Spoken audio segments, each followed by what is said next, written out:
రాశాను. దాదాపు ఆంధ్రదేశంలో చాలా క్షేత్రాల్లో మా టీం వెళ్ళి గానం చేసింది.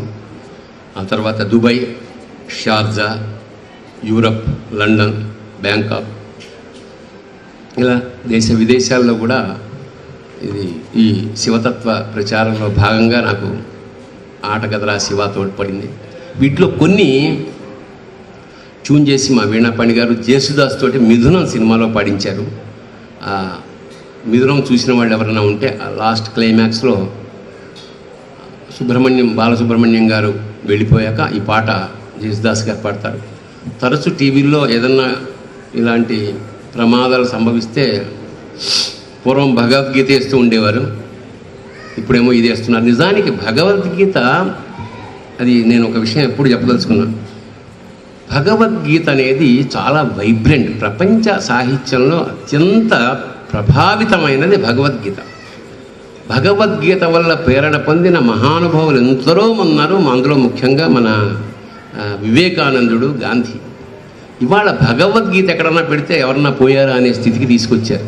నిజానికి భగవద్గీత పోతే పెట్టాల్సిన సీడీ కానీ క్యాసెట్ కానీ కాదు, ఉంటే పెట్టాల్సిన, బాగా ఉంటే పెట్టాల్సిన, బాగు చేయడానికి పెట్టాల్సిన పర్సనాలిటీ డెవలప్మెంట్ ఏదైనా ఉంది అంటే మన భారతదేశంలో అత్యంత అద్భుతమైన పర్సనాలిటీ డెవలప్మెంట్ ఈజ్ భగవద్గీత.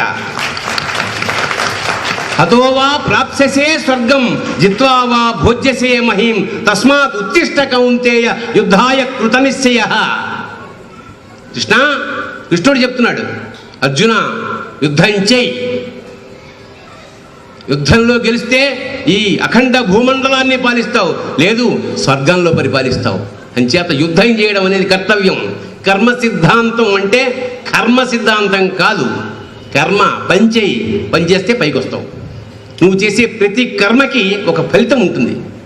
అంచేత భారతీయుల్ని, ముఖ్యంగా యువతని, ఇవాళ మోడీ లాంటి వాడికి తారక మంత్రం అది.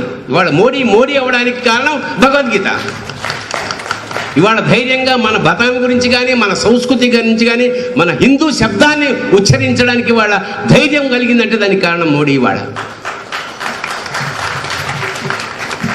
భయంగా మన దేశంలో పుట్టి మనమే ముసుగు కప్పుకొని బొట్టు పెట్టుకుంటే ఏమంటారో, చీర కట్టుకుంటే ఏమంటారో అనే దుస్థితి నుంచి ఇవాళ అంటే మనం బతుకుండగానే స్వేచ్ఛా భారతం వైపు మనం వెళ్తున్నందుకు ఆ దేవుడికి మనం కృతజ్ఞతలు కల్పించుకుంటూ ఆ పార్టీకి కానీ, ఆ వ్యవస్థాపకులకు కానీ మనం సర్వదా కృతజ్ఞతలుగా ఉండాలి. ఇవాళ ఒక భారతీయత ఇవాళ అద్భుతంగా ప్రసరిస్తోంది, ప్రవహిస్తోంది. రేపు యావత్ భూఖండాలకి ఒక మార్గదర్శకమైంది భారత జాతి.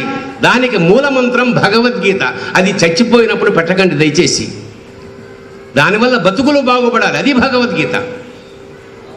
భగవద్గీత కనీసం ఒక్కసారైనా చదవండి జీవితం. అంటే హిందువుగా పుట్టినందుకు అర్థం అయినా కాకపోయినా ఒక్కసారి ఆరంభించి 18 అధ్యాయాలు అర్థం కాకపోయినా సరే చదవండి. ఒక్కసారి చదివితే అది మ్యాగ్నెట్ లాగా అతుక్కుంటుంది. మీకు ఎప్పుడు బెంగ వచ్చినా ఒక చిన్న ఫిలాసఫీ నా జీవితంలో నేను ఎప్పుడైనా బెంగగా ఉంటే భగవద్గీతలోని ఏదో ఒక పేజీని అలా తీస్తాను. మీకు తెలియకుండానే అందులో సమాధానం ఉంటుంది. సమాధానం అంటే దేవుడు వచ్చి రక్షించేసి కష్టాలన్నీ తీసేస్తాడని కాదు, కష్టాన్ని తట్టుకునే శక్తి ఇస్తాడు. That is the most important. మీకు విచక్షణ ఇచ్చాడు, బుద్ధి ఇచ్చాడు, బలం ఇచ్చాడు, సర్వశక్తులు ఇచ్చాడు. ఇవన్నీ వచ్చి వాడే చేస్తే మీరెందుకు?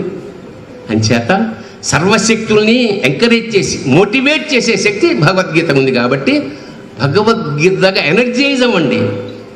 ఇంకోటి, భగవద్గీత చదవడం, రామాయణం చదవడం, రామకోటి రాయడం వల్ల పుణ్యం రాదు.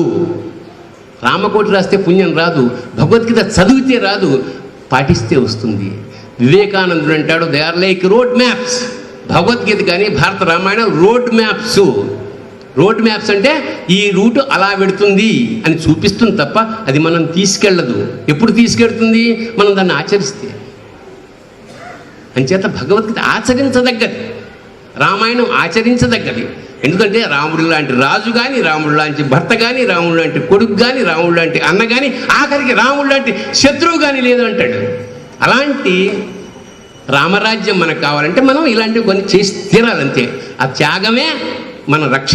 కాషాయం అంటే త్యాగం, త్యాగానికి సింబల్ కాషాయం, చేతకాంతనానికి కాదు. ఒకప్పుడు చేతకాంతనం చేసేసారు. నో, సన్యాసం అంటే సమస్తము న్యసించు, అన్నీ వదులుకుని సమాజాని కోసం పాటుపడాలి. అలాంటి కార్యకర్తలు ఇవాళ మనకున్నారు కాబట్టి ప్లీజ్ సపోర్ట్ దెమ్. అంచేత భగవద్గీత ఎనర్జైజ్ చేసే personality development. Please read it.